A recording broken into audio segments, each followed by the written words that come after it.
ஒரு சிறிய கிராமத்தில் அர்ஜுன் என்ற ஒரு குட்டி பையன் வாழ்ந்து வந்தான்.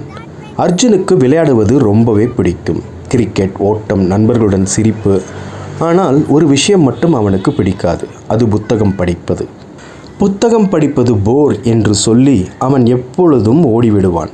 ஒரு மாலை நேரம் விளையாடிக்கொண்டே அவன் ஒரு பெரிய ஆலமரத்திற்கு அருகே சென்றான். அங்கு ஒரு சிறிய பலகை இருந்தது. அதில் எழுதப்பட்டிருந்தது, மேஜிக் புக் ட்ரீ. ஒரு புத்தகம் திறந்தால் ஒரு உலகம் திறக்கும். அர்ஜுன் ஆச்சரியப்பட்டான். மரத்தின் கீழே நிறைய வண்ணமான புத்தகங்கள் இருந்தது. ஆர்வமாக அவன் ஒரு புத்தகத்தை எடுத்தான். அதை மெதுவாக திறந்தான். அப்போது திடீரென்று ஷாக்.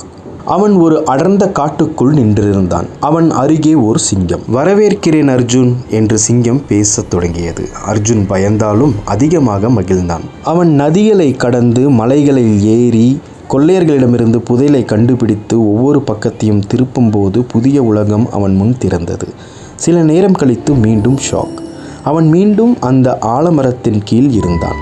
அவன் கண்கள் பிரகாசித்தன.